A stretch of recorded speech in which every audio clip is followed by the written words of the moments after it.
I skuggan av det högsta berget i Dalarna och dit inga vägar går ligger Töfsingdalen. I vad som troligen är Sveriges minst besökta nationalpark hittar vi en liten bit vildmark som saknar motstycke i Sverige. Här hittar vi en skog som påminner oss hur en skog ska se ut, samt otaliga stenblock som inlandsisen inte orkade dra längre. Otillgängligt, öde och framförallt vilt.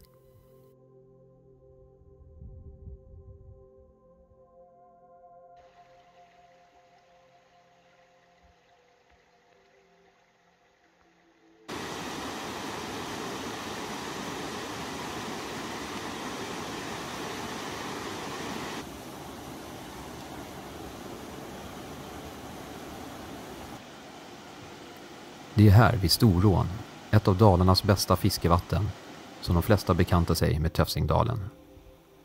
På tryggt avstånd från vad man skulle kunna kalla den civiliserade sidan av ån. Få personer korsar ån för att ge sig in och utforskar nationalparken.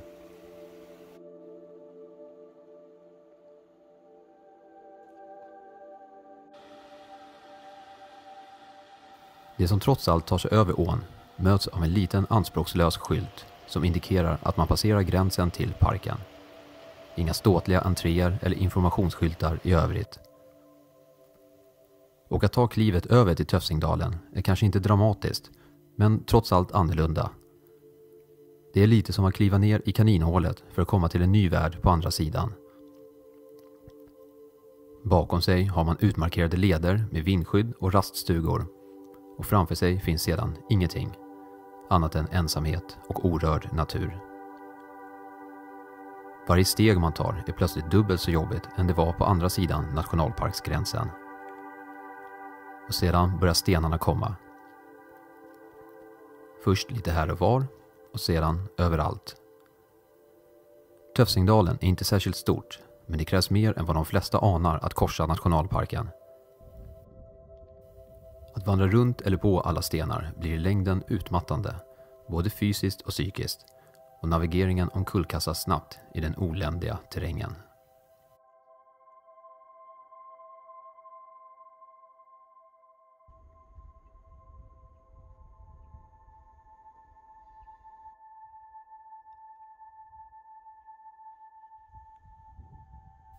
Töfsingdalen är en nationalpark, det högsta naturskyddet som finns i Sverige. Det betyder att det delar släktskap med kändisar som Serengeti och Yellowstone. Töfsingdalen är däremot aningen mer anspråkslös och få känner ens till dess existens. Det finns inga vandringsleder i Töfsingdalen, trots att det inte är brist på vandringsleder i områdena runt nationalparken. Men det är som att man medvetet har valt att leda folk bort härifrån, för inga leder sträcker sig genom parken.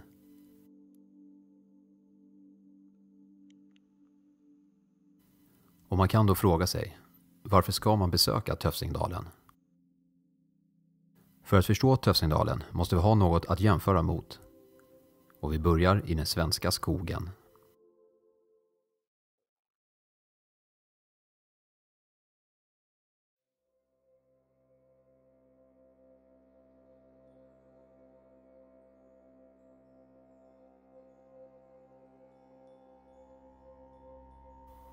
Det finns mycket skog i Sverige. Ungefär 70% av landytan upptas av skog. Men trots all denna skog så har i stort sett hela beståndet någon gång blivit avverkat. Det naturliga, att en skog får stå orörd och sköta sig själv utan någon form av mänsklig inverkan, är väldigt ovanlig. Den svenska skogens livscykel är snarare att den börjar från ett kalhygge. Därefter planteras plantor som efter några år ska gallras så en av de största får växa vidare. Nu får de växa till sig ytterligare tills det är dags för avverkning och cykeln börjar om igen. En riktig urskog är idag så ovanlig i Sverige att det knappt är lönt att prata om dem. Oftare pratar man idag om naturskog, det vill säga en skog som har avverkats någon gång men har fått stå orörd så länge att den har börjat få tillbaka sina urskogsegenskaper. Hur lång tid det tar råder det delade åsikter om. Men en fråga vi kanske borde ställa oss är, Vad är egentligen en skog? De flesta är nog överens att ett kalhygge inte kan kallas skog. Men efter en återplantering och träden börjar få växa sig större så sker det vid något tillfälle en övergång från plantage till skog. Vi är snabba att fördöma när det kommer till att skövla regnskog för att bereda plats för åkrar eller palmoljeplantager. Men är den svenska skogen något undantag? Vi byter ut den biologiska mångfalden som finns i en skog och ersätter den med endast ett träd eller annan gröda. Det är som att vi inte ser skogen för alla träd.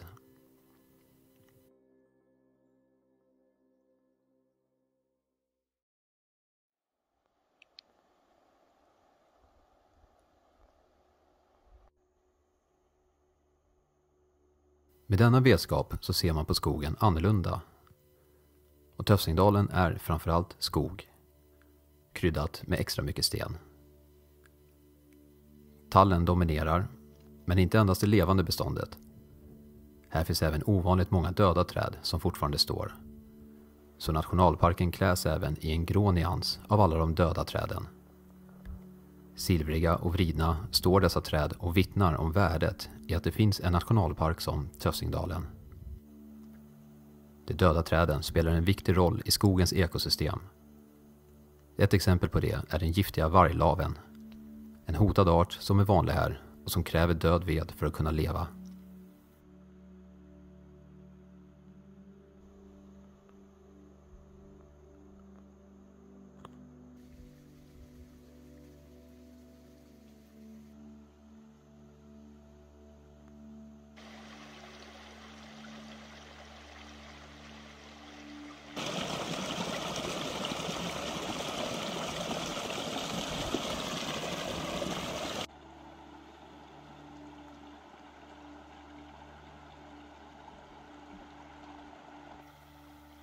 Genom nationalparken så rinner vattendraget Tofsingån. Här visar Tofsingdalen upp en annan sida. Stenarna tar upp mindre plats och det är framförallt gran som dominerar nu framför tallen. Det är överlag grönare och känslan drar här snarare åt det lättsamma hållet än det karga och hårda atmosfären som Tofsingdalen annars ofta associeras med.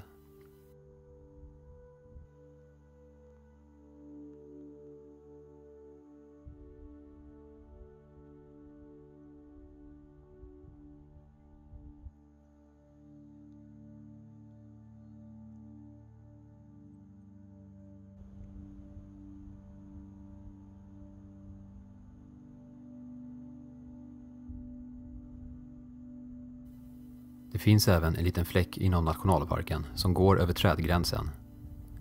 Här på Tofsingdalens högsta punkt ser man hela nationalparken breda ut sig. Det är vackert, men utöver det är det inte mer anmärkningsvärt än andra vyer i området. Det finns ingen given anledning till varför man skulle vandra ner i dalen och hjärtat av nationalparken förblir oupptäckt för de flesta. Om man tar sig tid och mod att utforska Tofsingdalen så ser man att det finns många sidor i denna speciella nationalpark. Men det finns en sak som Tofsingdalen inte har jämfört med de flesta andra svenska nationalparker. För att utforska det måste vi återigen lämna Tofsingdalen.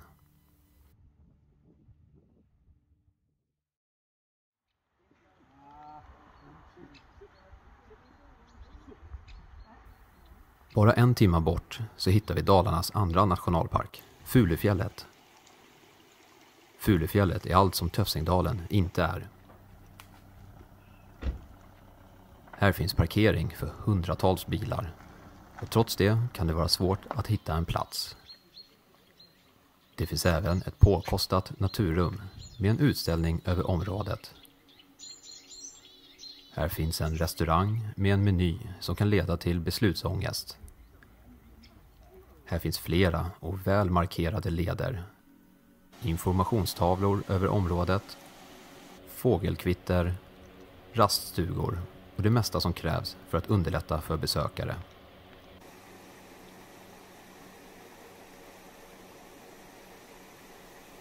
Det stora dragplåstret är att här hittar vi Sveriges högsta vattenfall, Njupeskär. Det är egentligen inte det högsta, men det är så det har marknadsförts. Det är hit nästan alla besökare tar sig. Ta några bilder för att bevara ögonblicket och sedan gå tillbaka mot bilen. Några fortsätter vidare upp mot Kalfjället för att besöka parkens andra stora attraktion, Old Chico. Här kan vi skåda världens äldsta träd, vilket inte heller stämmer men har marknadsförts just så. Organismen är cirka 10 000 år gammal, även om trädet i sig inte är märkbart mer imponerande jämfört med andra träd. Attraktioner som dessa saknas helt i Tössingdalen. Infrastruktur saknas helt för att leda hit besökare, troligen på grund av avsaknaden av attraktioner. Det är ingen jämförelse vilken nationalpark som är bäst ska dras, men man kan troligen utgå från att Tössingdalen gör ett bättre jobb på att skydda naturen. Det har den framförallt sig själv att tacka för. Minnena från Fulufjället kommer finnas kvar i familjers fotoalbum och Instagramflöden, medan Tössingdalen går obemärkt förbi.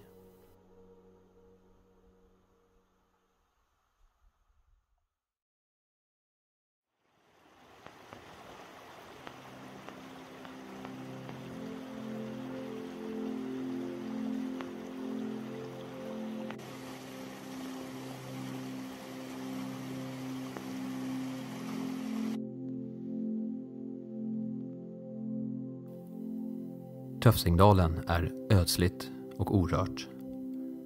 Man kan tro att på en plats som denna bör det krylla av liv, men känslan som man får är snarare det motsatta. Här hörs inget fågelkvitter. Under sommarmånaderna är det främst det eviga surrandet från myggen som hörs. Inte ens renarna vågar sig normalt hit på grund av den svåra terrängen. Tystnaden är märkbar och Tössingdalen är en fristad för de mest folkskygga djuren som mest av allt önskar att förbli osedda.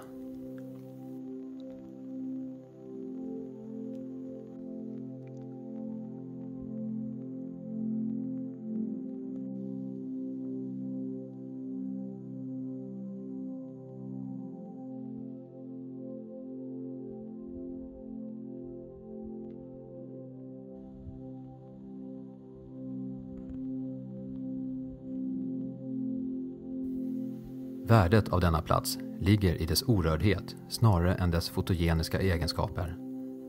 Den orörda skogen, avsaknaden av människor. Områden med natur som får sköta sig självt utan någon mänsklig påverkan. Vetskapen att det fortfarande finns platser som denna kvar är i sig självt vackert.